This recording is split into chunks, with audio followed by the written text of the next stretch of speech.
Olá malta, bem-vindos a mais um episódio do podcast Espiritualidade Secular. Bom dia, boa tarde ou boa noite, conforme seja o caso. Hoje eu e o Francisco vamos abordar os potenciais problemas que acontecem quando criamos algo que se define como inteligência artificial. Vamos ver como é que o seu progresso tecnológico pode dificultar algumas áreas da nossa vida, como questões éticas, morais e legais. Sim, e que é uma tecnologia que, na minha opinião, penso que vai entrar de repente e vai mudar muitas coisas, muito profundamente e muito de repente, não é? Sem dúvida. Nós temos visto que o avanço tecnológico é cada vez mais rápido e nesta tecnologia, nos meios académicos, sabemos que já são possíveis coisas fantásticas, mas ainda não chegou mesmo ao dia-a-dia das pessoas, não é? Sim. E quando chegar vai ter um impacto gigante e, portanto, achamos que é importante Sim. estarmos a falar de algumas das questões e desses impactos que nós, pelo menos aqui, vislumbramos. Não é? Exato. Um deles para já é o desemprego. O potencial desemprego que vem quando nós automatizamos certos empregos, certas funções. Fala-se muito em automatização de processos físicos, não é? E isso é problemático porque poderemos ter uma grande parte da população que poderá deixar de ter o seu emprego e isso leva a uma certa reorganização da sociedade. Uma vez eu vi uma análise que era só de um setor de emprego que é transportes. Pois. Mas incluindo carros, barcos, caminhões. Penso que é dos setores que emprega mais pessoas. Eu não tinha noção disso. Não é? Os metros, os autocarros, os caminhões de carga todos que andam aí, distribuições, condutores. Quando os carros tiverem uma inteligência artificial, ou seja, os carros que conduzem sozinhos, essa malta toda torna-se complicado.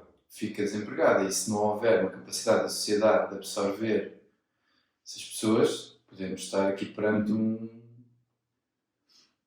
realmente uma crise social, sem dúvida, bastante grave. E essa crise social ainda piora quando nós vemos que existe um grande potencial para aumentar a desigualdade económica à medida que estas tecnologias vão avançando. Porque se tu tens uma sociedade que vai aumentando o seu grau de automatização, então como é que podemos distribuir essa riqueza? Não é? Se tens menos pessoas a trabalhar, quais são os critérios que poderemos usar para distribuir? Não é? Sim, a minha previsão é que o Marx vai voltar a ser muito relevante. Eu penso que ele era um visionário, mas enganou-se no tempo. Até que a revolução tecnológica não era a que ele estava a ver, porque realmente o valor do trabalho começa a desaparecer. Se bem que também é verdade, e a história mostrou-nos isso também nas limitações da própria teoria do Marx, que é a sociedade adapta-se e novos postos de trabalho são criados também em função dessa nova tecnologia. Exato. No entanto, parece que vai ser difícil realmente absorver tantos postos de trabalho. O que também leva à questão de que o ser humano é feito para trabalhar. Pois. Não é? Será realmente necessário toda a gente trabalhar? Não é? São as questões éticas para mim interessantes que a inteligência artificial pode trazer, que é, se calhar vamos ter que aceitar que há uma parte significativa da população que não contribui para a produção imediata de sobrevivência. Exato. E que está certo isso. Sim, pois. Que hoje em dia não é muito aceito, não é? Sim, sem dúvida. Tirando a exceção dos judeus ortodoxos em Israel, pois de facto nós vivemos a nossa vida muito baseada no trabalho, não é? Que é a nossa forma de quase quantificarmos a nossa existência através do output que retiramos do trabalho. Especialmente em culturas mais ocidentais, onde temos muito aquela ideia que o trabalho vem primeiro e o resto vem depois. Exatamente. E eu penso que o que vai ter que mudar é a definição de trabalho. Não é? Porque as pessoas, não é, para atingirem a felicidade, a plenitude, precisam realmente de objetivos, precisam de propósitos e precisam de atividades. Sem dúvida. Agora, essas propósitos, atividades e objetivos não têm que estar necessariamente associados à sua subsistência. Sim, exato. E seria para mim esse salto evolutivo na nossa sociedade, é as pessoas poderem dedicar-se às coisas que querem sem estarem preocupadas com a sua subsistência. Exato. Mas é um bocado utópico. É utópico e obriga a um certo desafio porque muita gente não sabe o que quer, nem consegue imaginar um mundo onde possam fazer o que querem. E uma das grandes dificuldades disso é que isso vai nos obrigar a ter uma dimensão espiritual mais profunda e vai nos obrigar a alguma, como se diz em inglês, soul searching. Sim, eu penso que também vai levar aqui numa visão mais secular da coisa, que é a reformulação do nosso sistema de educação. Pois. Porque o nosso sistema de educação primeiro estava baseado num modelo em que os livros eram escassos. Não é? Portanto, era um a expor para os outros que não têm livros, um que tem o livro a ler, não é? Exato. Para os outros que não têm livros. Portanto, a única maneira de multiplicar o conhecimento é falar, Exato. verbalizar o que está no livro para os outros aprenderem. Depois inventou-se a impressão, portanto, agora já toda a gente tem livros e também precisam de ir para as fábricas. Portanto, é ser capazes de repetir procedimentos que lhes foram ensinados. Sim. Então, memória, aprendizagem de memória, memorizar coisas. Numa sociedade em que não se sabe o que é que a pessoa vai fazer, nem que tipo de função ela vai desempenhar, todo o sistema de educação terá de ser diferente, não é? Terá de ser orientado mais para a criatividade. Há quem defenda que será uma economia de criatividade, não é? Portanto, também o sistema em vez de ser uma economia de produção fabril, não é? Porque as fábricas ficam automatizadas, o transporte fica automatizado, os advogados ficam automatizados, os médicos ficam automatizados, já há o Watson. Pois, não é? Que é capaz de encontrar soluções para casos estranhíssimos que mais ninguém encontra. De facto são desafios muito interessantes, até porque, como tu mencionaste, a própria definição de inteligência humana, o colapso da singularidade, não no sentido da física, mas no sentido de que aquilo que nós associamos à inteligência humana pode acabar, não é? Porque poderíamos criar máquinas, e ainda não existem, na realidade, porque quando se fala de AI real, fala-se de uma AI que tem um domínio de inteligência geral. AI quer dizer inteligência artificial, exatamente. E que tem um domínio de inteligência geral. E o que é que isto quer dizer? Que as máquinas que nós temos hoje em dia são muito boas num aspecto específico. Por exemplo, temos, como é que é no xadrez, o algoritmo que está por trás, o Deep Blue, não? Sim, era no Go. No AlphaGo. Portanto, são muito bons naquela tarefa específica. Queres contar a história do AlphaGo? Acho que é uma história... Vamos pôr o link para o vídeo. É um vídeo no YouTube sobre este algoritmo. Pois. Para as pessoas verem realmente, num caso específico, um problema muito específico, a capacidade. E o que é que já chegamos? Sim, portanto, o AlphaGo, que eu saiba, é o algoritmo que venceu o Garry Kasparov, que era um dos grandes mestres de xadrez, não é? Não, isso é anterior. Ok. Mas penso que a Google já era também um algoritmo. Ok, com o AlphaGo não estou tão familiarizado. Ok, então o AlphaGo é a mesma ideia, exatamente, que foi vencer o mestre de Go. Exato. A diferença entre o xadrez e o Go é algo do género, acho que no xadrez tens 60 e tal movimentos com que podes iniciar o jogo. Sim. No Go tens 360, uma coisa assim. Exato. Não sei se os números estão corretos, mas a escala é essa. Okay? Portanto, e esta complexidade mantém-se ao longo do jogo. Portanto, é um jogo ainda mais complexo, mas também dentro de um universo que não dá para calcular todas as possibilidades. Ou seja, são cálculos infinitos, tanto para os xadrez como para o Go ainda são mais. Infinitos mais. E então, o AlphaGo é um algoritmo de inteligência artificial que conseguiu derrotar, à melhor de 5, o maior campeão de Go, que é um senhor coreano. E há um vídeo no YouTube a explicar exatamente todo este processo, como eles desenvolveram o algoritmo, que a maneira deles encontrarem de gerar um algoritmo capaz de vencer um jogador tão bom como aquele ser humano era pôr dois algoritmos a competir um contra o outro, que é conhecido como as redes adversariais, que é pôr duas redes neurais a competir uma com a outra. E foi assim que eles conseguiram. E realmente, no fim, vê-se que aquilo foi renhido, mas assim que quando o algoritmo faz o movimento ganhador, foi realmente um movimento super criativo, que todos os especialistas de Go diriam: nunca se faz isso. Nunca se faz isso.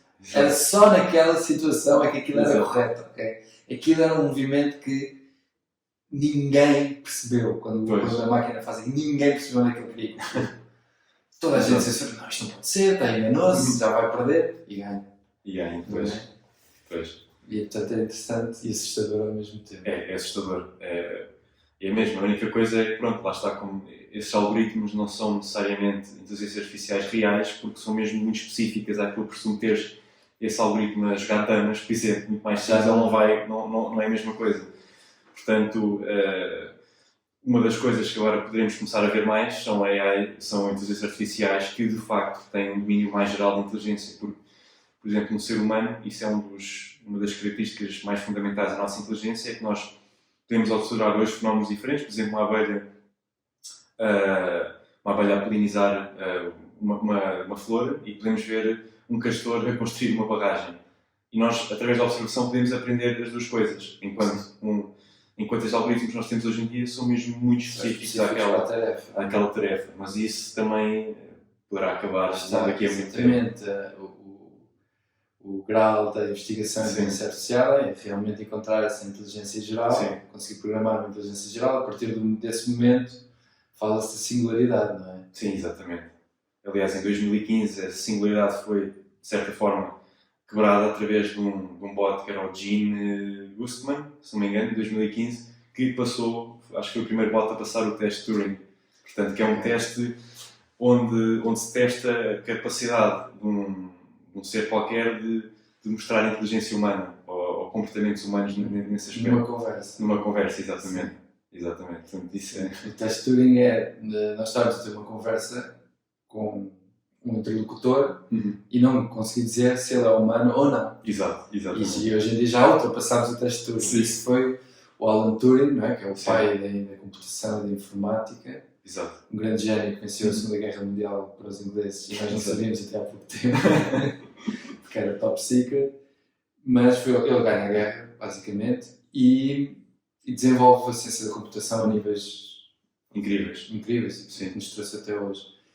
E ele faz essa predição que um dia vão haver máquinas capazes de comunicar connosco de maneira indistinguível de um ser humano. Nós já passámos esse marco. Exatamente. A singularidade é quando chegarmos a uma máquina capaz de criar e inovar na mesma escala que um ser humano é capaz. Ou mais. Sem dúvida. Ou mais, exato. Isso é que é a questão. O mais não sabemos quanto a dimensão desse mais, não é? E por falar nisso, depois há sempre a questão dos erros e dos perigos que normalmente se fala quando pensamos em inteligência artificial. E depois aparece uma carrada de filmes. Exatamente, isso é sempre interessante. Há aquele livro que já referi aqui neste podcast, que é, em inglês é Life 3.0, algo como a vida 3.0, em que a terceira forma de vida seria exatamente o mesmo tipo desta inteligência. Já vamos a essa questão. Exato. Mas nesse livro ele analisa os cenários possíveis depois disso acontecer, de haver uma inteligência geral artificial, o que é que pode acontecer? Ele analisa algo como 7 ou 8 cenários, desde apocalipse, que mata-nos os humanos todos, ou torna-se num ditador benevolente, em que organiza a sociedade para os humanos não serem preocupados com nada e passamos todos a ser como animais de estimação de um ser superior.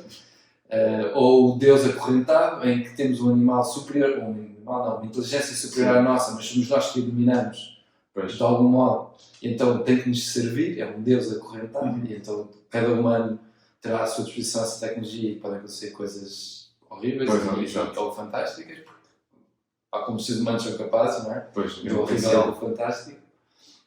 Mais uns quantos mais detalhados que eu agora não me lembro, mas é interessante. É interessante e através daí há sempre a pergunta de como é que nós conseguimos controlar ou regular a nível legal, como é que nós conseguimos controlar um bocado estes avanços e os possíveis erros e perigos que advenham dessa situação, porque ao contrário do sistema legal existe muito o conceito de stare decisis, que é a ideia de que um juiz deve usar precedentes antigos para julgar o caso atual, de forma a criar uma consistência. Mas, em termos de engenharia, isto não é o propósito principal. É que tu queres uma máquina que tenha capacidade de inovar e mudar o seu comportamento no futuro. E se tu incluís uma destas máquinas numa situação de tarefas sociais, onde interages com humanos em situações sociais, como, por exemplo, um bot terapêutico ou algo assim do género, esta imprevisibilidade da máquina poderá ser problemática, porque não sabes muito bem ao certo o que é que ela pode fazer. Até porque a caixa negra que está implícita na programação dessa mesma inteligência já foge muitas vezes ao conhecimento humano. Sim, hoje em dia isso já acontece. Sim. Não é? Aquelas, falaste agora de bots terapêuticos, não é? Já existem máquinas de conversar, Sim. não é? Que têm bilhões e trilhões de parâmetros. Exato. Sim, então ninguém sabe exatamente, mesmo as pessoas que a criaram não sabem exatamente como é que depois está a ser parametrizado. Sim. Muitos parâmetros. Não é? Sim. E, no entanto, a máquina executa a tarefa que lhe foi dada na perfeição. E passa o teste de Turing, não é? Passa, máquinas de conversa já passam o teste de Turing. Sim. E potencialmente podem ser muito melhores do que um ser humano comunicar com outro ser humano. Isso é que é a parte assustadora no futuro. Sim. Existe aquele filme, não sei se já viste o Her, o Joaquin Phoenix. Essencialmente é um tipo que se apaixona por uma... já vi. É fantástico. Pela sua assistente. Sim, exatamente. Só de chat. Sim. E depois ele descobre que ela também está a falar com muitos outros humanos. Ele já não é assim tão especial. Exatamente. Mas porque é como tu dizes, a máquina é capaz de usar tantos parâmetros e tantos dados que consegue quase manipular, tem uma capacidade para manipular a biologia humana de forma incrível. Sim. E isso traz perigos imensos. Sim, eu penso, pronto, eu sou sempre mais otimista, né? Vejo sempre mais as possibilidades do que o perigo, porque eu penso que há de ser um cenário destes de integração, em que passa a ser uma extensão nossa, como todas as outras ferramentas que inventámos até agora. No entanto, nunca inventámos uma ferramenta pensante, e isto será a primeira ferramenta pensante, não é? Portanto, mas eu penso que haverá uma integração, não sei se a nível físico até, de instalarmos coisas nos nossos corpos que nos deem estas capacidades, ou mesmo só de estilo Asimov, que cria umas leis éticas para estes softwares que eles não conseguem quebrar. Pois. E que se regem e que são levados a acreditar, se pode dizer isso, que é benéfico para eles se regerem por certos princípios éticos, não é? Que seriam forçados. Mas pronto, isto são tudo questões abertas e muito exploradas na ficção científica. Sim, e é daquelas coisas, precisamente por algo ter um potencial para correr mal, é precisamente esse potencial para correr mal que também implica que essa coisa tem um potencial para correr bem. Sim. É a capacidade é a mesma coisa que nos fármacos. Um fármaco tem a capacidade terapêutica e precisamente por ter essa capacidade também pode ter a capacidade para fazer moça no ser humano. E pronto, e tu abordaste aí o conceito portanto, das normas éticas e como é que nós vamos conseguir criar estas normas de forma a que a inteligência artificial opere num domínio, pronto, que nós enquanto seres humanos achamos que isto faz sentido, e isso traz-nos a questão dos carros que se conduzem sozinhos. E é potencialmente um problema que vai dar muito emprego a filósofos. Portanto, já está a dar, porque já é uma realidade. A tecnologia já existe e só não está, como se diz, só não está no mercado disponível por problemas legais. Pois. Por incapacidade dos nossos sistemas legais de contemplarem isso. Queres explicar um bocado mais do problema, por exemplo, um acidente? Como é que sim, exato. Portanto, temos o carro, não é? E, por exemplo, vamos imaginar que temos do lado esquerdo da estrada temos uma criança e do lado direito temos 2 adultos e temos o condutor também em si. Aqui há 3 opções, que é atropelas a criança e salvas os 2 adultos, salvas os 2 adultos, não atropelas os 2 adultos e salvas a criança, ou então tens a terceira opção, que é o carro dá uma guinada, o condutor morre e as pessoas de fora ficam ok. Isto é uma simplificação de alguns cenários que poderão acontecer e a questão aqui, qual é que é a programação que o carro deve ter com uma situação destas. Exato. Proteger. É salvar o condutor, não é? Que é o proprietário daquele carro, ou salvar um número máximo de vidas, que é os 2 adultos, sim, e a criança, ou salvar quem tem mais potencial de vida, que é a criança, a comparar com os adultos. Exato. É complicadíssimo. E aqui até podemos entrar numa maluqueira de algoritmos que depois, através da aparência, conseguem prever se aquela pessoa tem propensão para uma doença qualquer no futuro. E isso implica, ok, esta pá, ela provavelmente tem uma esperança de vida menor, portanto, pá, É um mal menor. é um mal menor, exato. E será...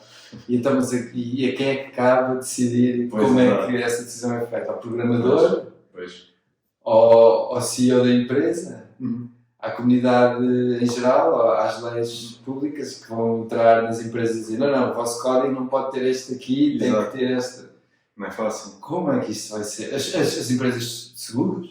Exato, é isso. Essas é que decidem o que é que pode estar no software das empresas de carros? Lá está. Isto é complicadíssimo. Tocaste num ponto muito interessante, porque o Nick Bostrom, que é um filósofo que fala muito sobre a inteligência artificial e os problemas éticos, ele aborda precisamente esse problema dos seguros, que é, vamos ter um algoritmo que decide se tu tens direito a um certo seguro ou não.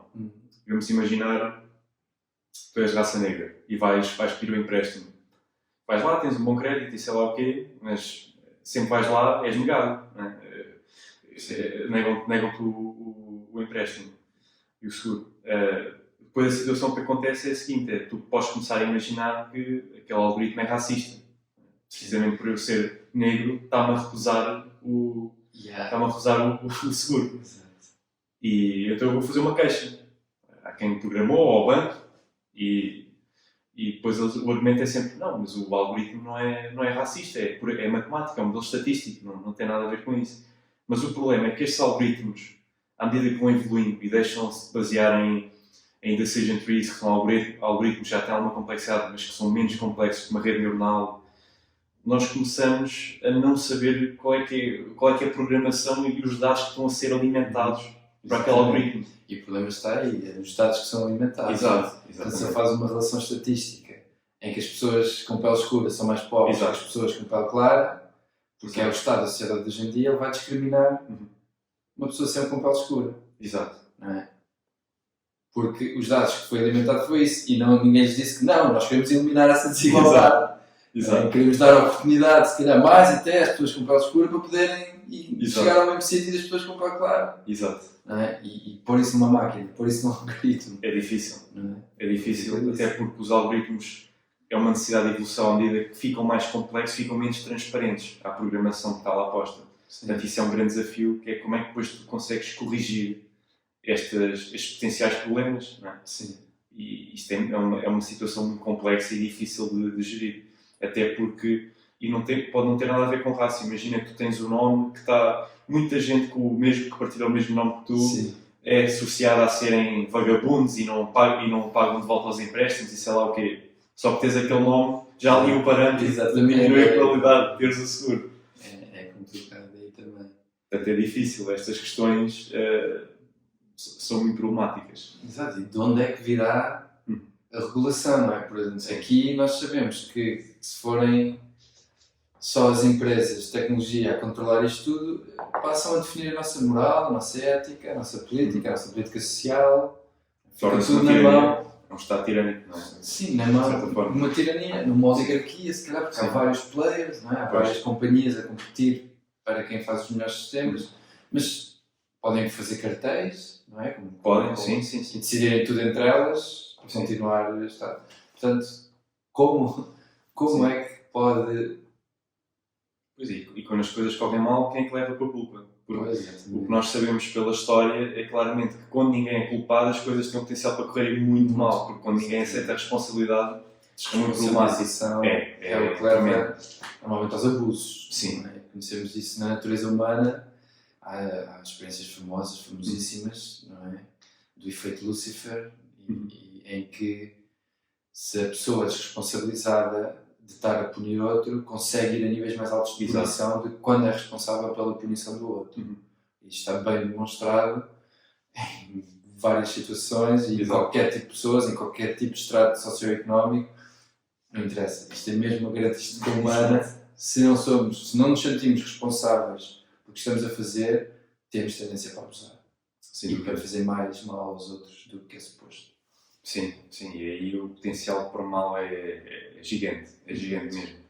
É por isso que começa a existir muita ideia de que quando tu crias uma tecnologia destas, uma máquina pensante, convém mesmo associar a responsabilidade dos potenciais erros que essa máquina vai vai fazer a uma pessoa específica ou a um grupo de pessoas específico. Porque não é só ligares a máquina a uma entidade, porque porque assim Não. também consegues fugir. Exatamente. Porque a responsabilidade fica na entidade. Exatamente. E Tens que... as corporações são Sim. ínfames Sim. por causa disso, essa desresponsabilização. Fica a empresa que é culpada, a empresa Exato. tem que pagar. Ninguém é despedido, Exato. há uma crise financeira, ninguém vai para a prisão. Exato. Não é? Portanto, é muito difícil. Depois terá que alguém queira aceitar essa responsabilidade também. Sim. E se ninguém aceitar, como é que nós podemos tornar isto um elemento funcional da nossa sociedade? Exatamente. Portanto, isso é muito problemático. Complexo. E depois há aquela ideia que ainda estamos muito longe e há pessoas que argumentam que será impossível fazer isto. E mesmo que seja possível, nunca vamos saber ao certo se conseguimos ou não. Uhum. Que é criar uma máquina que tenha senciência, portanto, a capacidade de sentir, para além de ser inteligente, como já temos máquinas inteligentes. E isso depois também cria um novo problema, que é qual é que será o estatuto moral dessa máquina. Se é equivalente ao humano, lá está. E aqui, normalmente, quando se fala em termos legais, existem dois aspectos muito importantes quando se fala sobre o estatuto moral, que é, portanto, a ideia de que o ser deve ter direitos fundamentais perante a sua capacidade de sentir dor e perante a sua inteligência. Portanto, os seus critérios são ciência e sapiência, portanto, capacidade de sentir e o grau de inteligência. Bom, eu penso que se continuarmos no caminho do progresso civilizacional, não é? Isto não é garantido. Exato, A história mostra-nos que há revés e avanço e volta para trás e volta para a frente e volta para trás, mas se continuarmos no sentido do progresso civilizacional, eu penso que a tendência é para estender mais direitos, cada vez mais. Nós já temos os direitos dos animais, que antes não havia. Antes podias fazer o que quisesse ao animal, ninguém nada a ver com isso, e ninguém olhava duas vezes. Já tivemos escravos, e podias fazer o que quisesse ao escravo, e ninguém tinha problemas nenhum com isso, e eram seres humanos. Exato. Agora já achamos que escravidão não pode ser, já foi. Agora já há os animais que achamos que não pode fazer o que te apetece ao animal só porque te apetece. Exato. Tem direito a não sofrer assim, aleatoriamente, só para a tua diversão. Pronto, mas toda uma série de questões que já estão na mesa e já são questões que chegam aos nossos legisladores, não é? Há partidos inteiros fundados nessas ideias. E eu penso que, se continuarmos nesse sentido, também chegará a um ponto em que se houver máquinas sencientes, terão direitos. Mas lá está, eu penso que será assim uma amálgama. É difícil, Será sempre uma amálgama de seres. Sim, mas pode haver uma sociedade mista em que há seres humanos e seres sencientes e algo ali no meio. E depois os híbridos todos possíveis e imaginários. Exato, é complicado. Pois, aí a questão muitas vezes é que tu também eventualmente poderás ter uma máquina, portanto, pegando nestes teus critérios de estatuto moral, não é? Poderás ter uma máquina que sente mais que o humano, tem mais capacidade de sentir diversas emoções, seja o que for, e também é muito mais inteligente que um ser humano. E portanto, aí podes argumentar, então esta máquina devia ter mais direitos que os próprios seres humanos. Mas os seres humanos é que são os que vão atribuir direitos à máquina em si. Portanto, isto é uma situação muito estranha. Sim. Não é? Porque é o ser inferior que está a ditar os direitos do ser superior. É o tal cenário do Deus acorrentado. Exatamente. Portanto, isto é uma questão estranha, complicada. Os direitos, os deveres e as limitações, não é? Exato. Porque se realmente é um ser com capacidades ainda mais superiores do que nós conseguimos fazer, então... Sim. É assustador não os limitarmos, não é? Exatamente. E depois também há outra questão, que é como é que nós vamos ter que, à medida que estes algoritmos vão evoluindo, estas máquinas vão evoluindo, nós temos que ter um conhecimento também aprofundado sobre o que é que aquela máquina de facto faz, não é? Sim. E eventualmente, se a consciência for só um produto de processamento de informação, teoricamente este tablet, o teu computador, já poderão ter alguma forma de consciência. Exato. E vai ter o que é depender da definição de consciência. Depende da definição. Para os nossos objetivos, vamos dizer, consciência. Vamos focar-nos mais na ciência, capacidade de sentir, que é o mais importante neste aspecto. Aí um computador, podes argumentar que já tem, porque quando tu carregas numa tecla, há uma reação. Sim, há uma reação. A questão lá está, essa é uma reação programada, não é? Mas o computador poderá sentir, será que tem alguma qualia à experiência? Pronto, exatamente. Mas aí já estás a falar da experiência subjetiva. Exatamente. A subjetividade é que traz a consciência, exatamente. na minha opinião.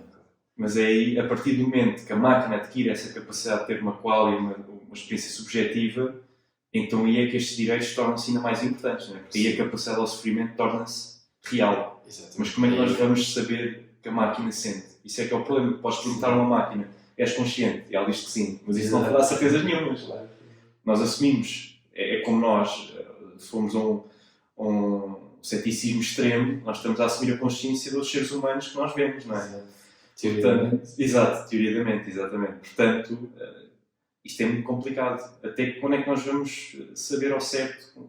E será que é possível saber ao certo que uma máquina adquiriu essa consciência e quando? Porque a partir desse momento, então as obrigações legais a resposta vai estar nos comportamentos, não é? Da máquina. Se a máquina é capaz de produzir ações, seja de que tipo for, em que nós reconhecemos que, ok, há uma identificação, não é? De humano-máquina, é que há algo humano, não é? Para lá da matéria que nós chamamos, acho que é aquilo que é, epá, isto é uma atitude humana, não é? Ou isto é não sei, uma reação ou qualquer coisa em que nós identificamos. É complicado. Nunca sabemos se é complicado porque é muito fácil de replicares ou simulares atos humanos, não é? Lá está. Em nível de conversa já conseguimos. Já está, isso. E a nível de comportamento, muito provavelmente também já conseguimos. Portanto, é isso. Basearmos a existência de consciência fundamentalmente nos comportamentos da máquina é muito difícil. Portanto, nós queremos ter que adotar uma verdade metafórica, que é a ideia que, mesmo que não seja verdade, a assunção desse facto como verdade é o melhor cenário possível. Portanto, se calhar o melhor chega a um certo ponto, vamos assumir que esta máquina é consciente, portanto vamos lhe dar direitos só para jogar pelo seguro. Para não estar a criar mais sofrimento. Não é? Exatamente, porque não sabemos, de facto, somos ignorantes a isso e poderemos ser para sempre, porque isto é uma questão, isto que nós estamos a falar é uma questão que já tem milhares de anos e não houve avanço nenhum. Exatamente. Não é? Como é que se chama? Solipsismo, a ideia de que se calhar não existe nada para lá da nossa própria consciência. Exato. Portanto, isto é muito antiga e é uma proposta infalível, não há forma de testar isto. Exato. Portanto, está fora do domínio da ciência. Exato. Mas também a ciência não é o único ramo do conhecimento. Não é? Portanto, pode ser que outros ramos do conhecimento forneçam exato. alternativas para nos conseguirmos guiar. Sim, já se começa. A verdade, eu acho que é um bocado irrelevante. Sim. Quer dizer, não é irrelevante, é importante, mas não é atingível. Sim, é muito platónica. Exatamente. Ou quando é atingível, não vais gostar do resultado. Pois. Exato. Isso é que é mesmo a da platónica. Se te percebes da verdade, é melhor ficar caladinho. Porque ninguém vai gostar de ouvir isso. Exato.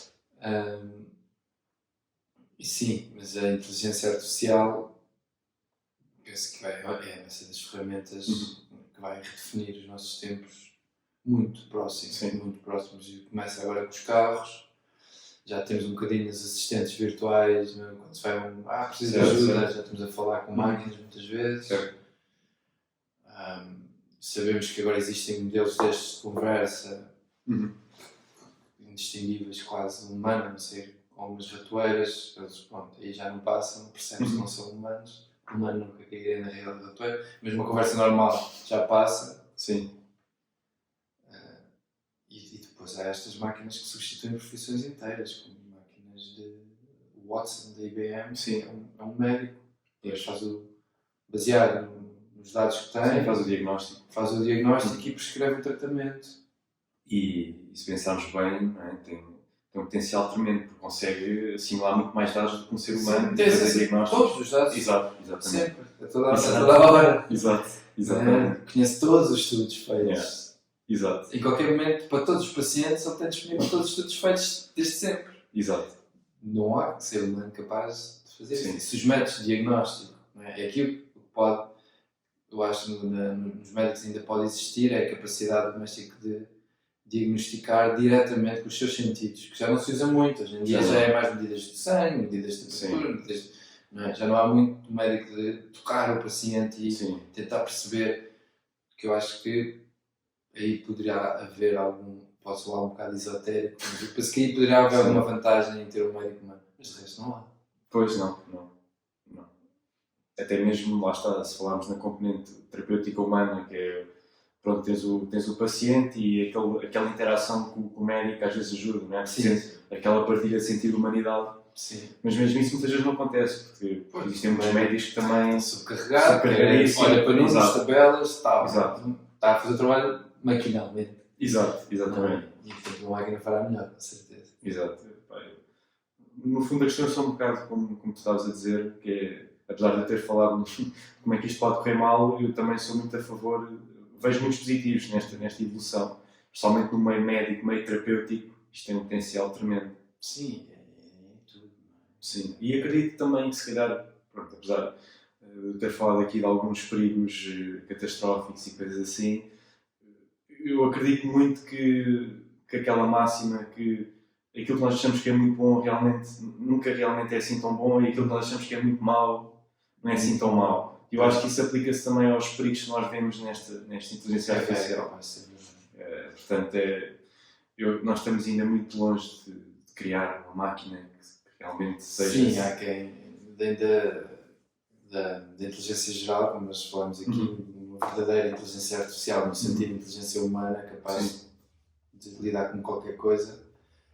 Acho que há previsões em que estamos a centenas de anos disso. Pois. Mesmo ao ritmo que isto vai, que é alucinante. Mas mesmo assim, há quem diga que estamos a dezenas, mas há quem diga que... Exato. Pois aí há muitas divergências. Há muito espaço. Sim.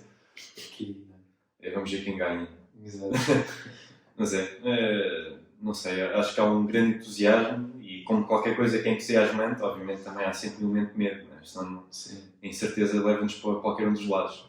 Portanto, eu acho que é tentar fazer isso e saber que legalmente nós vamos ter que estar muito atentos a estes desenvolvimentos, porque como sabemos a lei é muito lenta relativamente ao avanço e às diferenças que acontecem na sociedade. E da tecnologia. E da tecnologia, exatamente. E há um exemplo, para mim, flagrante, não é? Que é o testemunho ocular.